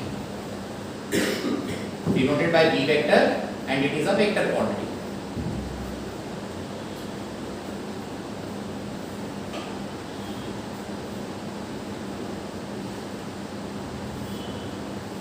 अच्छा, SI यूनिट क्या होती है इसकी? कुछ आइडिया किसी को? मैग्नेटिक फील्ड की SI यूनिट क्या होती है? कोई आइडिया? नहीं? ठीक, इसकी SI यूनिट होती है टेस्ला, डिनोटेड बाय T। किसके नाम पर पड़ा Tesla? Tesla Motors, Nicholas Tesla. और CGS यूनिट होती है इसकी गॉस, जिसको डिनोट करते हैं हम कैपिटल G से। और इन दोनों का रिलेशन होता है 1 टेस्ला इज इक्वल टू 10 की पावर 4 गॉस। तो ये SI यूनिट है हमारी मैग्नेटिक फील्ड की टेस्ला, CGS यूनिट हो गई गॉस, और इन दोनों में रिलेशन है 1 टेस्ला बराबर 10 की पावर 4 गॉस। अच्छा, आगे बढ़ने से पहले कुछ बातें मैं तुम्हें समझाऊं। अब जैसे यहाँ पे मैंने कहा कि SI यूनिट मैग्नेटिक फील्ड की कितनी है, टेस्ला, लेकिन प्रॉब्लम क्या है कि 1 टेस्ला ना बहुत बड़ी यूनिट है मैग्नेटिक फील्ड। 1 टेस्ला असल में बहुत स्ट्रॉन्ग मैग्नेटिक फील्ड होती है। अब ये कितनी स्ट्रॉन्ग मैग्नेटिक फील्ड होती है इसको समझाने के मैं तुम्हें 2 एग्जांपल देता हूँ। एग्जांपल नंबर 1, कभी तुम हॉस्पिटल्स में MRI रूम के आसपास गए हो या तुम्हारे घर के किसी सदस्य का MRI हुआ? MRI पता है क्या होता है? नाम भी सुना है तुमने? क्या होता है MRI? होता है क्या होता है? मशीन के अंदर डालता है, फिर बंदा डांस करता है, क्या करता है? It's just like an X ray, है ना? जैसे एक्सरे होता है, जैसे आपका CT स्कैन होता है, MRI भी एक तरह का बॉडी स्कैन होता है। मतलब ये ज्यादा डिटेल होता है, एक्सरे और CT स्कैन से ज्यादा डिटेल होता है, थोड़ा महंगा भी होता है। तो MRI में बेसिकली क्या करते हैं, बहुत बड़े बड़े मैग्नेट्स होते हैं, उन मैग्नेटिक कॉइल के अंदर बंदे को लिटाया जाता है और वहाँ बहुत स्ट्रॉन्ग मैग्नेटिक फील्ड पैदा होती है। और कितनी मैग्नेटिक फील्ड पैदा होती है? वहाँ जो मैग्नेटिक फील्ड पैदा होती है वो 1.5 से लेकर के 2 टेस्ला तक की मैग्नेटिक फील्ड होती है। अब ये इतनी भयंकर, इतनी जबरदस्त मैग्नेटिक फील्ड है ना कि जो भी बंदा MRI कराने जाता है उसको पहली हिदायत दी जाती है, पहली एडवाइस किया जाता है कि भैया आपकी बॉडी पे कोई भी मेटल की चीज है चुपचाप बाहर उतार दो। आपके हाथ में घड़ी है, कानों में बुंदे हैं, हाथ में कुछ ज्वेलरी गले में डाल रखा हो, सब आप बाहर निकाल दें। और गलती से किसी बॉडी में इम्प्लांट लगे हों, इम्प्लांट पता है क्या होता है? जैसे स्टेंट्स पड़े हों या जैसे कुछ बॉडी में रॉड वगैरह पड़ी होगी, फ्रैक्चर हो, तो ये इनका MRI तो कतई नहीं हो सकता। कारण क्योंकि MRI की जो मैग्नेटिक फील्ड है, जो MRI मशीन की मैग्नेटिक इतनी स्ट्रॉन्ग है कि वो इम्प्लांट ना बॉडी फाड़ के मारा जाएगा। इतनी ज़्यादा फोर्स, इतनी ज़्यादा फोर्स। और इवन अंदर छोड़ो, इवन MRI रूम्स के आसपास भी अगर कभी बैठो तो मोबाइल के सिग्नल भी डिटेक्ट नहीं होते। इतने स्ट्रॉन्ग मैग्नेटिक फील्ड है कि वो सारे सिग्नल भी डिवेट हो जाते हैं। तो ये बहुत स्ट्रॉन्ग मैग्नेटिक फील्ड है, 1 टेस्ला 2 टेस्ला। इवन जो हमारी अर्थ है, हमारी अर्थ की मैग्नेटिक फील्ड भी 1 टेस्ला नहीं है। हमारी अर्थ की जो मैग्नेटिक फील्ड है लगभग वो इतनी है। हमारी धरती की अपनी खुद की मैग्नेटिक फील्ड इतनी है 10⁻⁵ टेस्ला। लेकिन ये इतनी सी मैग्नेटिक फील्ड भी जो तुम्हें लग रही है ना, इसकी वजह से तुम आज तक जिंदा हो। पता है कैसे? अगर धरती की मैग्नेटिक फील्ड ना होती तो सालों पहले हम लोग मर चुके होते, इस धरती पे कोई जीवन ना होता। जैसी धरती बनी होती ना वैसी खत्म हो चुकी होती। ये मैग्नेटिक फील्ड है जिसने तुम्हें और आज मुझे जिंदा रखा है। और इसका कारण है सोलर फ्लेयर्स। नाम सुना है कभी सोलर फ्लेयर्स का? सोलर फ्लेयर्स नाम सुना है कभी? क्या होता है बताओ? सन से क्या होता है? बिल्कुल आपको पता है ना कि हमारे जो सूरज दादा हैं इनके अंदर फ्यूजन रिएक्शन चल रही है और फ्यूजन रिएक्शन में जो हाइड्रोजन है वो कन्वर्ट हो रहा है किसमें? हीलियम में। हर एक सेकंड वहां पे हजारों न्यूक्लियर ब्लास्ट जैसी एनर्जी रिलीज होती है। हर सेकंड में हजारों लाखों न्यूक्लियर ब्लास्ट, मतलब समझ लीजिए कि एक सेकंड में सन पे हो रहे हैं। और जब ये ब्लास्ट हो रहे हैं तो इन ब्लास्ट की वजह से ढेर सारा प्लाज्मा, ये भी नाम सुना ही होगा, ये भी नाम सुना ही होगा। क्या होता है प्लाज्मा बताइए? है ना, आयनाइज्ड गैसेस होती हैं और this is the 4th state of matter. This is the 4th state of matter. ढेर सारा प्लाज्मा जो है ना वो पूरे यूनिवर्स में, पूरे सोलर सिस्टम में उड़ेल दिया जाता है। मतलब एक तरीके से हम कहते हैं कि हर सेकंड ना सन उल्टी कर रहा है, आप ऐसे कह सकते हैं। और उल्टी करके, उल्टी किसकी कर रहा है? ये प्लाज्मा की उल्टी कर रहा है। पूरे इस सोलर सिस्टम में ऐसे प्लाज्मा फैल जा रहा है। अब हो क्या रहा है इससे? अगर ये प्लाज्मा धरती तक पहुंच गया, सारा धरती तक पहुंच गया, तो भाई साहब ये पूरा एटमॉस्फेयर को स्ट्रिप कर देगा। आपका जितना एटमॉस्फेयर है सारा एटमॉस्फेयर भाग ले जाएगा अपने साथ। और जहां धरती से एटमॉस्फेयर गायब होगा तो तुम्हें और मुझे मरने में 4 सेकंड 5 सेकंड ज्यादा नहीं लगेंगे। पूरी दुनिया को मरने में 4-5 सेकंड ज्यादा नहीं लगेंगे। आप किसी ने बाबा रामदेव को योगा कर कोई 1 मिनट सांस रोकने की प्रैक्टिस करी तो बात अलग है, लेकिन मैक्स टू मैक्स 4 या 5 सेकंड लगेंगे हमारी मौत जैसे एटमॉस्फेयर गायब हो। तो सालों से ऐसा क्यों नहीं हो रहा? जब हर सेकंड प्लाज्मा धरती पे आ रहा है तो आज तक हमारा एटमॉस्फेयर जिंदा कैसे? हाजी, असल में धरती के चारों तरफ मैग्नेटिक फील्ड है और इस मैग्नेटिक फील्ड की वजह से ये प्लाज्मा जो है डिफ्लेक्ट हो जाता है। प्लाज्मा मतलब जो चार्ज पार्टिकल है वो कभी धरती तक आ ही नहीं पाता। धरती की मैग्नेटिक फील्ड में डिफ्लेक्ट करके आगे भेज देती है, उन्हें धरती तक पहुंचने नहीं देती। लेकिन कुछ हाईली एनर्जेटिक पार्टिकल कभी कभी धरती पे पहुंच जाता है और इसकी वजह से क्या होता है कि धरती के जो पोल्स होते हैं, नॉर्थ पोल और साउथ पोल, यहाँ पे क्या होता है रात में बड़ा भयंकर नजारा होता है, पूरे रोशनी हो जाती है पूरी रात। और आसमान कभी नीला हो जाता है, कभी हरा हो जाता है, कभी बैंगनी रंग का हो जाता है, पिंक हो जाता है, इसको बोलते हैं ऑरोरास और बोलते हैं इसको नॉर्दर्न लाइट्स। नाम सुना कभी इनका? ठीक है, इंटरनेट कनेक्टेड हो तो दिखा देता हूँ, इंटरनेट कनेक्टेड गूगल जाके घर जाके कुछ सर्च करना। ठीक है, इसे बोलते हैं ऑरोरास या बोलते हैं इसको नॉर्दर्न लाइट्स। पूरा आसमान नीला रंग का, हरे रंग का, ब्लू रंग का, पर्पल कलर का पूरा आसमान इसमें होता है। और वो क्यों होता है? क्योंकि उस समय प्लाज्मा पार्टिकल धरती की मैग्नेटिक फील्ड से इंटरैक्ट कर रहे होते हैं इस वजह से। लेकिन फिर भी सारे पार्टिकल कभी धरती तक पहुंच ही नहीं पाते क्योंकि मोस्ट ऑफ द पार्टिकल को मैग्नेटिक फील्ड आगे होती है। अगर ये मैग्नेटिक फील्ड ना हो तो मैं बता रहा हूँ एक सेकंड में हजारों टन जो प्लाज्मा वो धरती की तरफ आ रहा है। सिर्फ 1 किलो प्लाज्मा में बहुत है हमारे एटमॉस्फेयर को गायब करने के लिए। तो जिंदा हो सिर्फ मैग्नेटिक फील्ड। चलिए बढ़े आगे, कंटिन्यू करें। स्टार वन डालिए। हाँ जी सुनिए, एक जो स्टैटिक चार्ज होता है, स्टैटिक चार्ज का मतलब है electric charge at rest. Electric charge at rest. तो एक स्टैटिक चार्ज जो है ये प्रोड्यूस करता है ओनली इलेक्ट्रिक फील्ड। यानी कि अगर एक रुका हुआ चार्ज पार्टिकल होगा तो वो सिर्फ और सिर्फ क्या पैदा करेगा? सिर्फ और सिर्फ इलेक्ट्रिक फील्ड पैदा करेगा। पर अगर कोई डायनेमिक चार्ज होगा, डायनेमिक चार्ज का मतलब है electric charge in motion. Electric charge in motion. अगर कोई चार्ज पार्टिकल मोशन में है तो ये प्रोड्यूस करता है both electric field and magnetic field. तो बेसिकली जिस करंट कैरिंग कंडक्टर की मैं बात कर रहा हूं, जिस करंट की मैं बात कर रहा हूं, करंट में असल में बेसिकली मूव कौन करते हैं? चार्ज। तो ये बात समझिएगा कि जब भी इलेक्ट्रिक चार्ज मूव करेगा, जब भी इलेक्ट्रिक चार्ज मोशन में होगा, तब ये इलेक्ट्रिक फील्ड के साथ साथ क्या पैदा करेगा? मैग्नेटिक फील्ड पैदा करेगा। अकेला अगर इलेक्ट्रिक चार्ज होगा, रेस्ट पे होगा, तो सिर्फ इलेक्ट्रिक फील्ड पैदा करेगा। पर वही इलेक्ट्रिक चार्ज अगर मोशन में होगा तो इलेक्ट्रिक फील्ड के साथ साथ क्या पैदा करेगा? Magnetic field. तो स्टार बॉन्ड में बस इसको ऐसे काट लीजिए, इसमें और कुछ नहीं।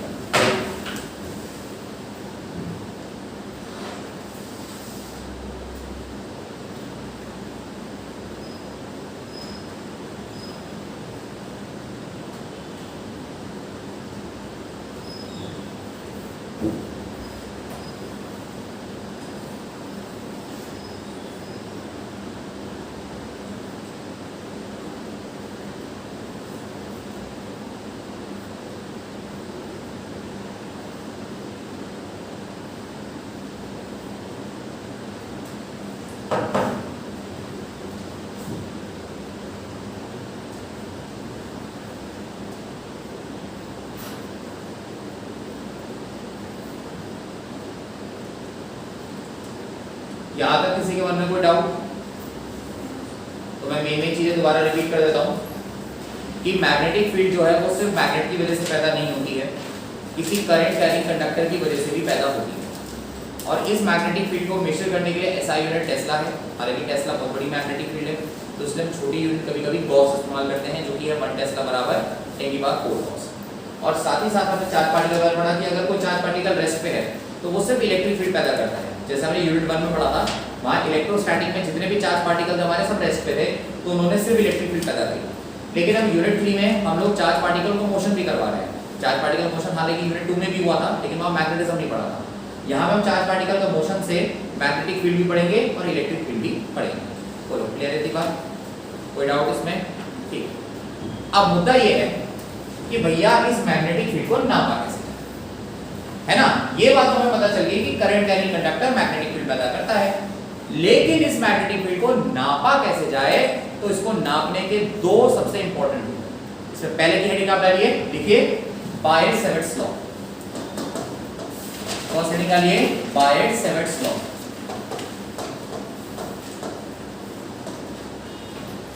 बायट-सैवर्ट्स लॉ। अब ये भाई साहब क्या कहते हैं सुन लीजिए जरा। तो बायट-सैवर्ट ने कहा कि कंसिडर कीजिए कि हमारे पास एक करंट कैरिंग कंडक्टर है और इस करंट कैरिंग कंडक्टर का हमने एक छोटा सा हिस्सा ले रखा है, छोटा सा एलिमेंट कंसिडर करा हुआ है। मान लीजिए एक छोटा सा एलिमेंट हमने लिया, छोटा सा टुकड़ा हमने इसका लिया जिसकी लंबाई है dl। कितनी लंबाई है इसकी? dl। और मान लीजिए इसमें से करंट फ्लो हो रहा है I। तो ये करंट कैरिंग कंडक्टर है। इस करंट कैरिंग कंडक्टर का हमने बड़ा छोटा सा हिस्सा लिया है, इसे हम कहते हैं करंट एलिमेंट। क्या बोलते हैं इसको हम?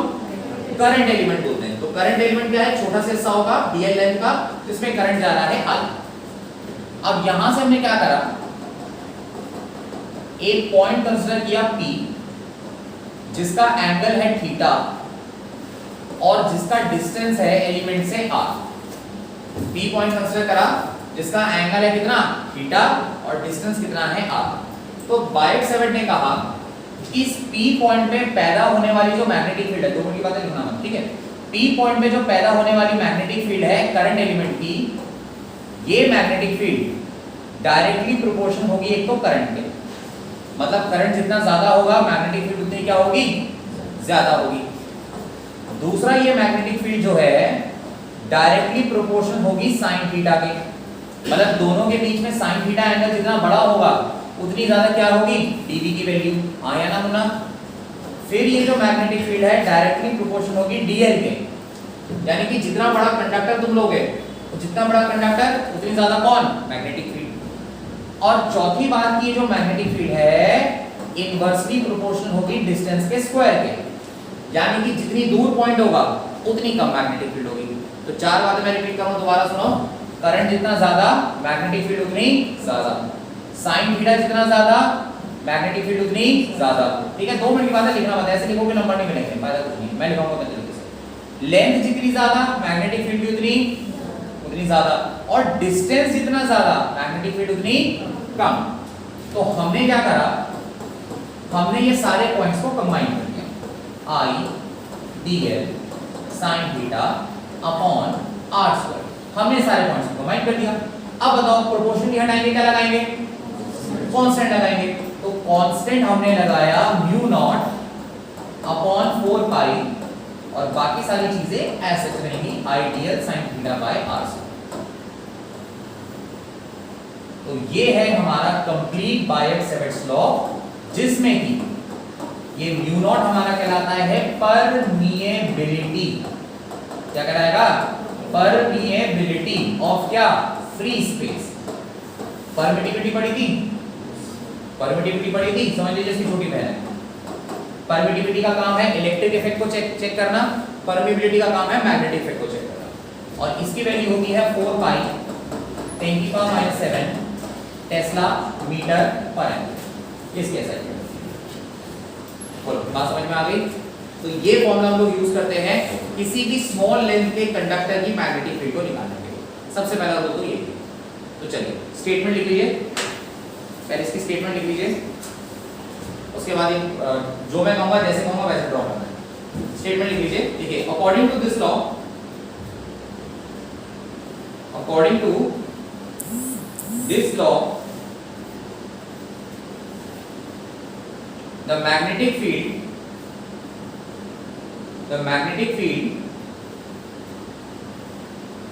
due to a current element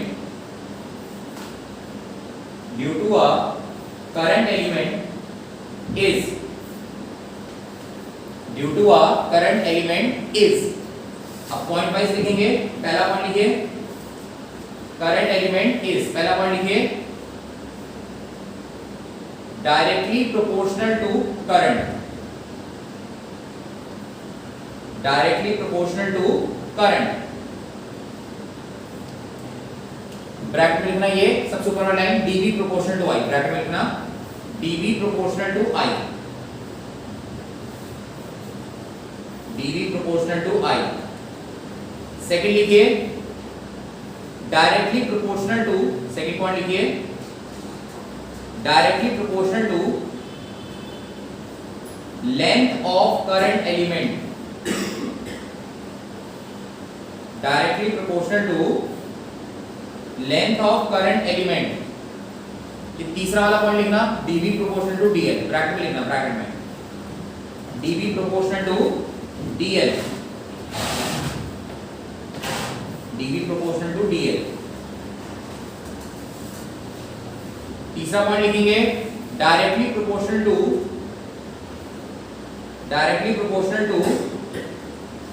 sign SINE, sine का पूरा नाम है directly proportional to sine SINE, sine of angle between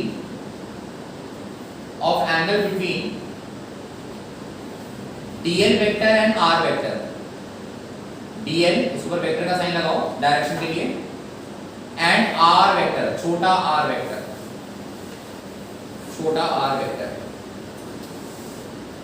लिख लिया। ब्रैकेट में ये लिखना dv proportional to sin theta, bracket में लिखना dv proportional to sin theta. और चौथा पॉइंट लिखिए inversely proportional to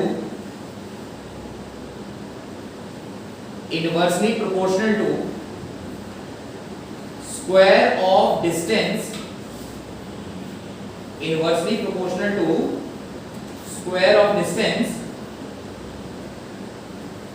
of point P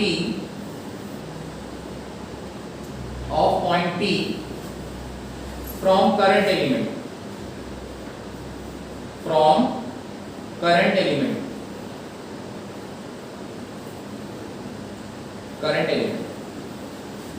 ठीक है। ब्रैकेट में लिखिए ये dv प्रोपोर्शनल टू 1/r²। चलिए अब इसके बाद डायग्राम बना लीजिए और ये सारी कहानी बना लीजिए, बाकी बची हुई डायग्राम बना लीजिए और बाकी बची हुई आपकी सारी कहानी नोट कर लीजिए।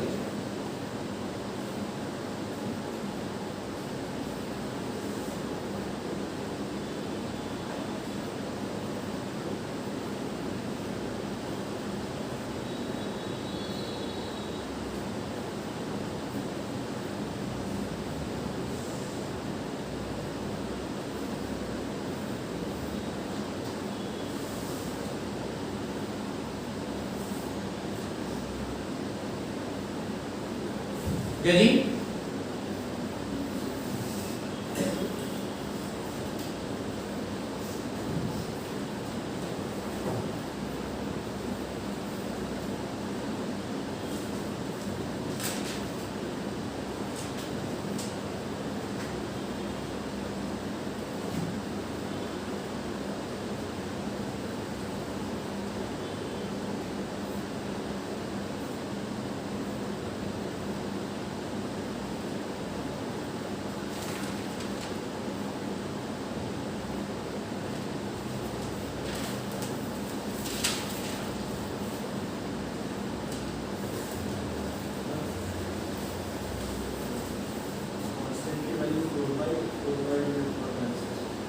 इसकी यू नॉट की हाँ 4/4 कर देना या 10 की पावर -7 पे चलेगा। उसके साथ उसमें 10 की पावर -7 ही आता है, तो हमने उसे म्यू नॉट की टर्म में लिखा है, बजाय 10 की पावर -7 कोई नया कांस्टेंट बनाना है, हमने उसे म्यू नॉट की टर्म में लिखा। चलिए हो गया भाई, अरे हो गया। अब कुछ बातों पे आप ध्यान देंगे। जैसे सबसे पहले बात, क्योंकि देखिए मैग्नेटिक फील्ड एक वेक्टर क्वांटिटी है। कैसी क्वांटिटी है? क्योंकि मैग्नेटिक फील्ड एक वेक्टर क्वांटिटी है, तो हमारा फर्ज बनता है कि इस फॉर्मूले को हम वेक्टर की फॉर्म में भी लिखें। तो स्टार पॉइंट आप लिखेंगे, लिखिए vector form of Biot-Savart's law. Vector form of Biot-Savart's law तो कैसे लिखी जाती है? देखिए इसकी वेक्टर फॉर्म, तो dv vector equal to mu naught upon 4 pi. ये तो चलिए ऐसी रहेगा, I भी ऐसी रहेगा। अब ब्रैकेट में चला जाएगा dl cross r cap upon r²। ये होती है हमारे बाय-सेविट्स लॉ की वेक्टर फॉर्म। और आप चाहे तो इस वेक्टर फॉर्म को थोड़ा सा और एक्सटेंड कर सकते हैं। देखो कैसे, म्यू नॉट अपॉन 4 पाई मैं ऐसे लिखूंगा, देखते जाना, 2 मिनट की बात है, लिखना मत। म्यू नॉट अपॉन 4 पाई मैं ऐसे लिखूंगा, I भी मैं फिलहाल ऐसे रहने दूंगा, dl को भी मैं ऐसे रहने दूंगा। हाँ जी, बचपन की बातें याद कीजिए। r कैप का फॉर्मूला आपने पढ़ा था, r वेक्टर अपॉन r, पढ़ा था कि पढ़ा था कि पढ़ा था? तो r कैप की जगह मैं लिख दूंगा क्या, r वेक्टर अपॉन क्या, r, पर r स्क्वायर तो भाई पहले से ही है, तो यहां क्या बन जाएगा, r3। तो ये है हमारे बाय-सेविट्स लॉ की वेक्टर फॉर्म। बता दीजिए इसको, ये है हमारे बाय-सेविट्स लॉ की vector form. Note note down करें, और यहां से हमें डायरेक्शन भी पता चली। डायरेक्शन किसकी? Magnetic field.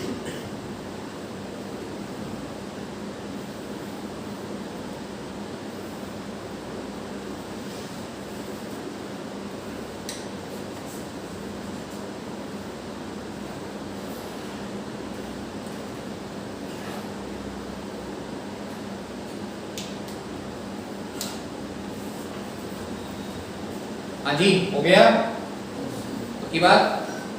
चलो आगे बढ़े। अगला स्टॉप पढ़ लीजिए, लिखेंगे direction of magnetic field, direction of B vector, B vector यानी मैग्नेटिक फील्ड।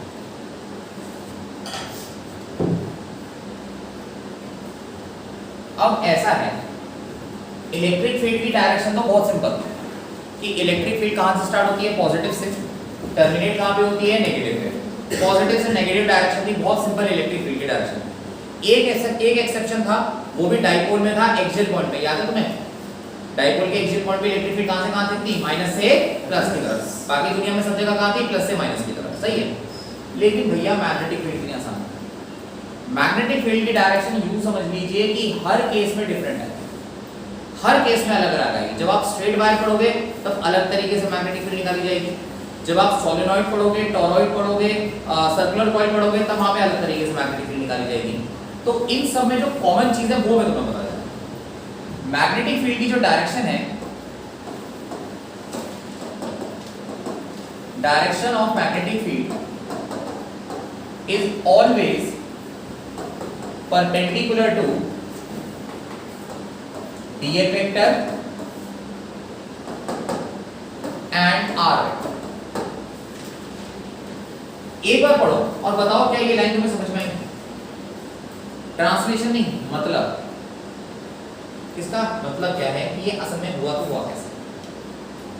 बताओ कि भैया जो मैग्नेटिक फील्ड की डायरेक्शन है वो हमेशा dl मतलब कंडक्टर की लेंथ के परपेंडिकुलर होगी, और r वेक्टर मतलब जितने डिस्टेंस पे आपको मैग्नेटिक फील्ड निकालनी है उस डिस्टेंस के परपेंडिकुलर। क्या ये बात तुम्हें समझ में आई कि कैसे हुआ? आई समझ में? बताओ कैसे, पूरे बच्चों को बताने जल्दी बोलो। अब बेटा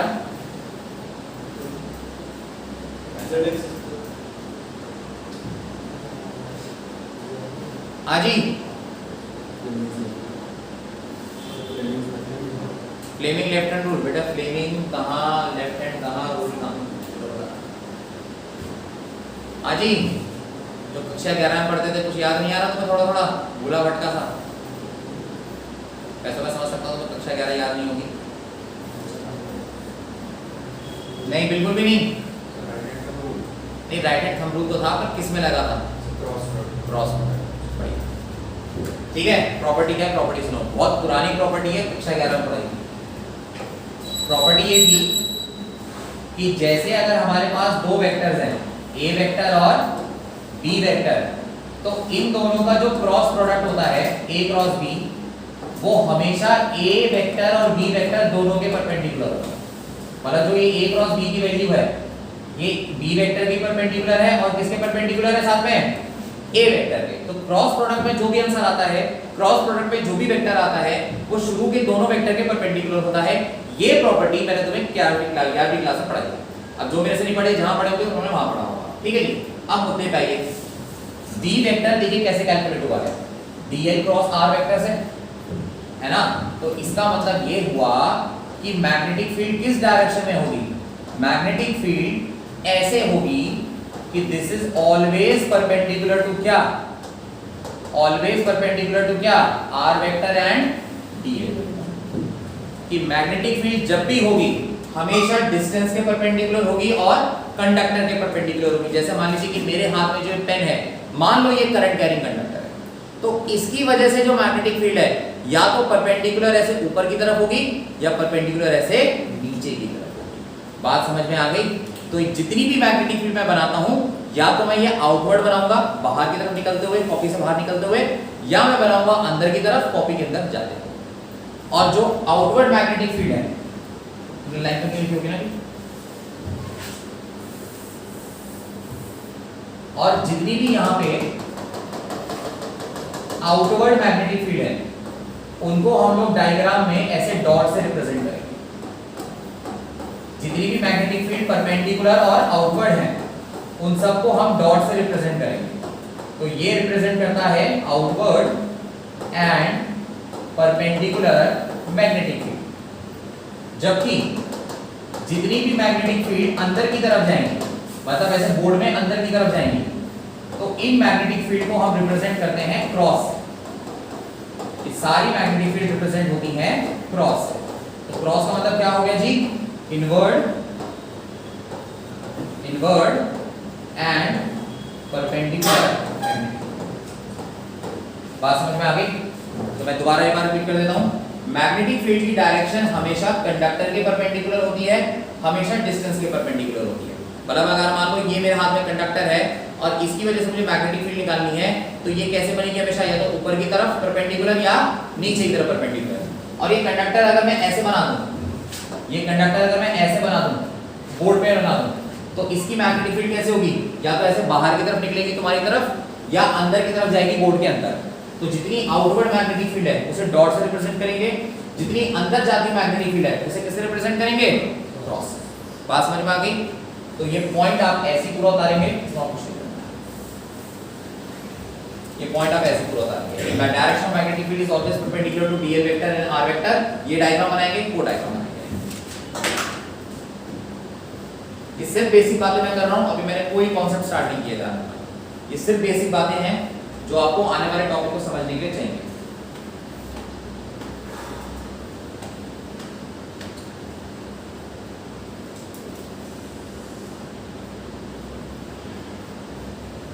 सैटरडे का आपका टेस्ट है तो पता ही होगा। टॉपिक कौन कौन से हैं? तो इलेक्ट्रिक सेल होगा, दूसरा किरचॉफ लॉ और तीसरा बीट्स लॉ।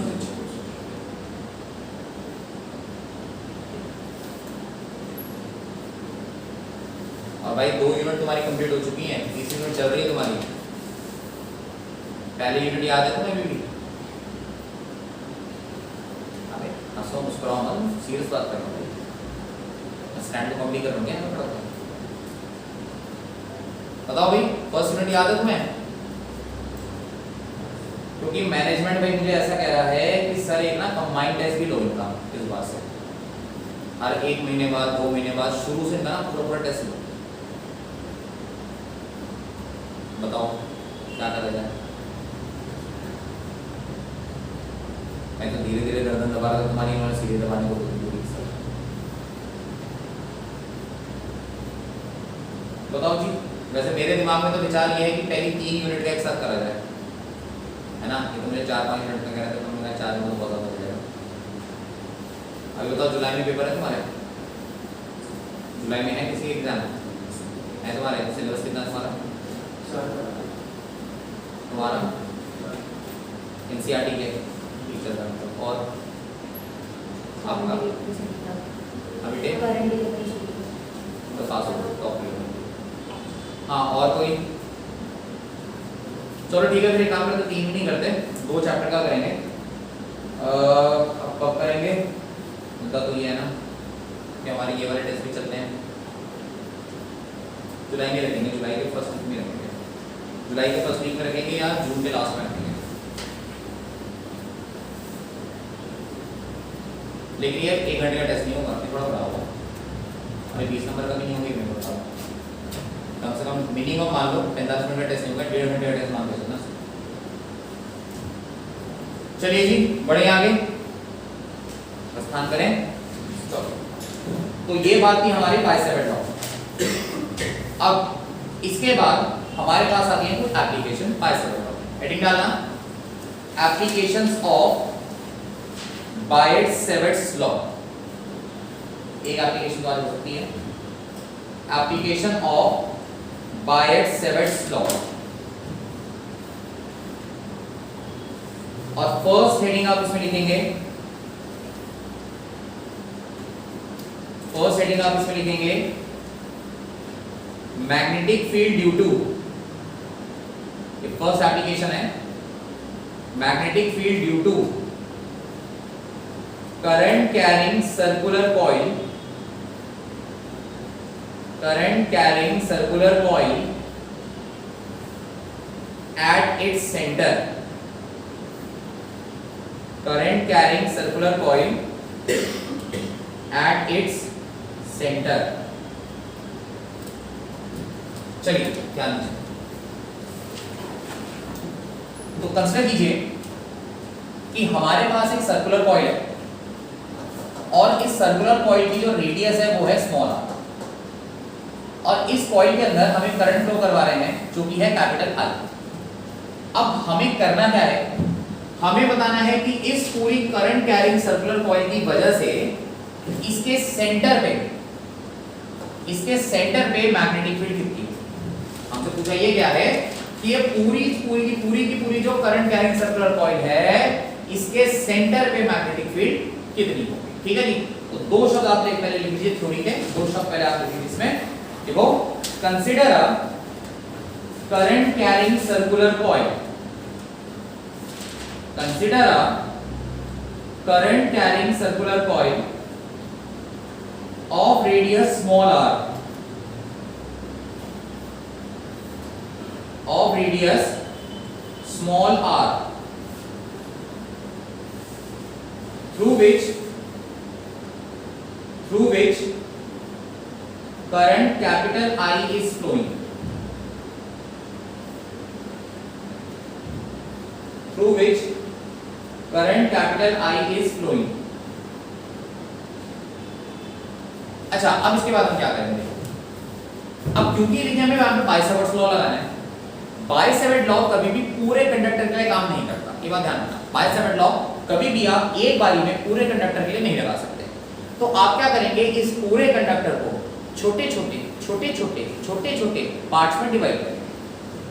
तो ऐसे ही हमने एक छोटा सा करंट एलिमेंट यहां कंसीडर कर लिया, छोटा सा करंट एलिमेंट हमने यहां कंसीडर कर लिया जिसकी लेंथ है dl। कितनी लेंथ है इसकी, dl मान लीजिए इसकी लेंथ है, बात समझ में आ गई, इसकी लेंथ है dl। और ये करंट एलिमेंट क्योंकि टेंजेंशियल है तो dl और r के बीच में एंगल कितना बनेगा, 90 डिग्री का एंगल बनेगा। तो हमने क्या करा, इस पूरी सर्कुलर कॉइल को छोटे पार्ट्स में डिवाइड कर दिया, छोटे एलिमेंट्स में डिवाइड कर दिया, और ऐसा ही एक एलिमेंट हमने यहाँ पे कंसीडर कर लिया। इस P पॉइंट पे हमने एक छोटा सा एलिमेंट कंसीडर कर लिया जिसकी लंबाई कितनी है dl। अब ये मत कहना कि dl ऊपर की तरफ क्यों बनाया है, असल में ये डायरेक्शन बनाई है मैंने dl। वैसे जो लेंथ dl है वो इतनी ही है, पर dl के जो वेक्टर की डायरेक्शन है वो ऐसे टेंजेंशियल है। बात समझ में आ गई, तो पहले कंटिन्यू कर लो, डायग्राम एक साथ ही बनाना, कंटिन्यू करो। तो find magnetic field, find magnetic field at the center of coil, at the center of coil, comma करके लिखो, divide the coil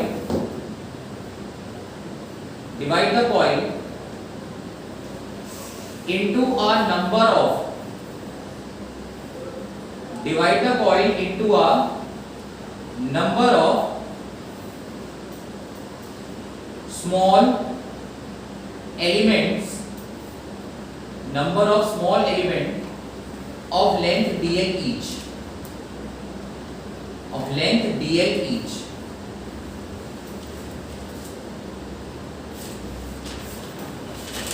length dl each। चलिए डायग्राम बना लीजिए, इसके बाद हम कंटिन्यू करते हैं।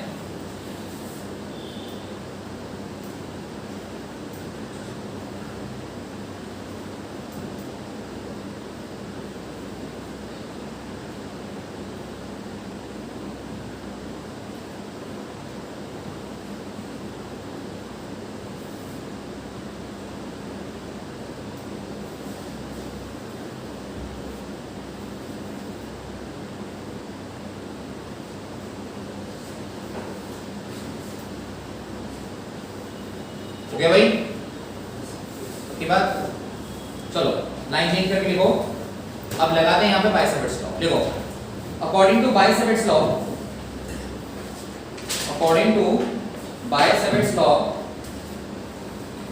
The magnetic field